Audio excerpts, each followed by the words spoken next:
Now we move on to another story that's making headlines today. Not a good one either. Tata Steel has confirmed up to 2,800 jobs will be affected by a plan to close furnaces at Port Talbot site. The cuts will be made over the next 18 months as the company transitions to a greener way of working. The Unite Union says it's ready to use everything in its armoury to protect staff and defend the industry. Head of the Unite Union in Wales, Peter Hughes, told GBNews he thinks choosing the furnace is a mistake. Closing the furnace is a mistake. It's a sad day for the steel industry and it's a sad day for Wales. Like you said, this plant's been producing steel for over 100 years. It's the lifeblood of the community around here, and to make 2,500 people redundant from here is devastated. They're closing because of decarbonisation, but they don't need to decarbonise until 2034. So this is a very rash decision. In fact, I believe it's vandalism. Strong words. Downing Street says the job losses are not as a result of the Prime Minister's net zero target. Rishi Sunak says the government remains committed to British steel making. But Sir Keir Starmer says he's very concerned over the future of steel, full stop. Let's have a listen to what Rishi had to say, shall we? The government provided £500 million to support Tata.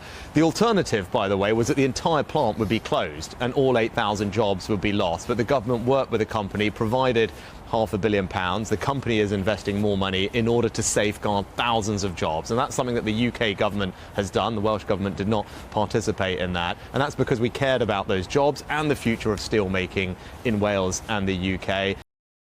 There just in October, so I know how this is going to impact on the workforce.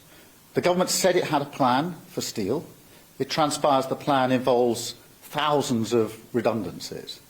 There's a better plan, a multi-union plan, that the government needs to look at again. That's a viable way forward.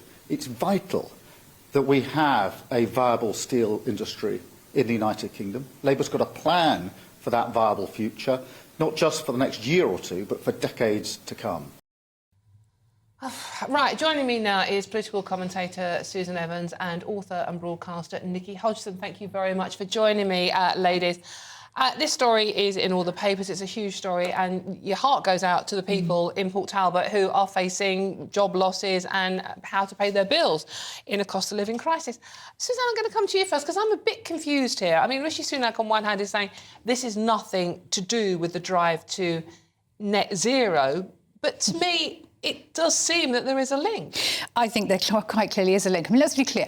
This firm has been in trouble for quite some time because of rising energy prices, which, of course, have been lots of geopolitical issues. The war in Ukraine has heightened that sort of tension and that expense. But there's no doubt that the reason that these job losses are going is because Tata is closing its 2 blast furnaces at the plant that run on fossil fuels in favour of what are called new electric arc furnaces that run on electricity. And that's why we're seeing these closures, and that's why these job losses are going. So with the best will in the world, the Prime Minister can say it's nothing to do with his net zero ambitions, but that's why this is happening. And in this case, I'm afraid it looks pretty clear to me that all this talk about and hyperbole in government about green jobs, in this case, green jobs actually equal a great big giant lie because they're being lost. Yeah, Nichi, I mean, green jobs in the future, we've heard it from both parties, haven't we? And, you know, we'll all be working very happily. But that's not helping the people of Port Talbot now who are losing their jobs, is it? Yeah, well, I slightly disagree with Suzanne because actually I think this is to do with Rishi not standing up to Tata, the company that actually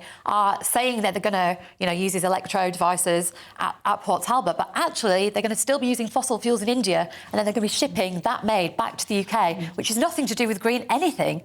I mean, I think, has the Tory party learnt nothing from closures of mines, for example? You know, I'm from Yorkshire, I know very well. I was born in the 80s, I know very well how that impacted on communities. South Wales is exactly the same. This is what Port Talbot is afraid of.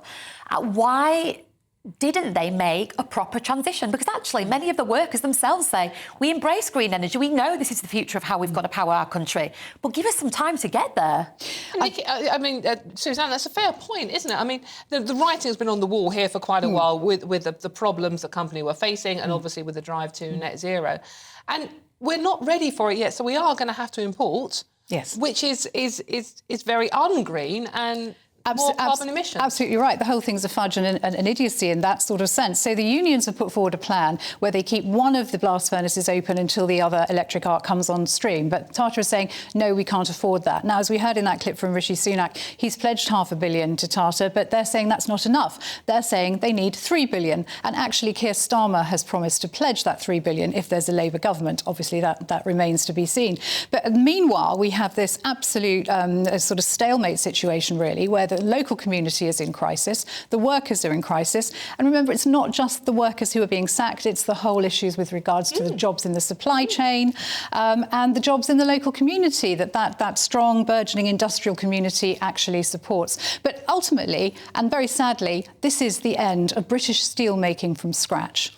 Finito, because the new furnaces can't do the initial steel production from the iron ore. So, as we rightly said already, we have to import it or use scrap metal, which is great to recycle, but that's not going to enough to keep us going. Nikki, it's a shame. I mean, both parties, we're going to make Britain great again. We're going to get back to being this wonderful country. We don't actually seem to make anything in this country anymore. No. And, I mean, it's quite interesting, the green energy policy that obviously Labour have put in the manifesto, because just yesterday we had reported that Keir Starmer was thinking about abandoning it. Actually, if I was him, I'd see this as a prime opportunity to go to Port Talbot, go try and argue for a better deal with Tata and protect those jobs. I think he's absolutely missing a chance if he doesn't do that. Do you think, though, Suzanne, that this is the way of the world, despite all the promises we are made, the net zero, the drive to green energy and a green economy full stop will give us all more jobs and more leisure time as well, by the way. I'd like to see how this one works out. It is actually going to cost jobs initially. Yeah, I mean, this is the whole problem with the whole net zero agenda, really. It's never been costed in terms of what it's going to cost in terms of pounds and pence and what it's going to cost in terms of job and the impact on our lifestyle. Nobody has assessed this. It's like a complete ideology-driven idea that nobody actually knows what the practical impacts are going to be. I suspect it's not going to be very good.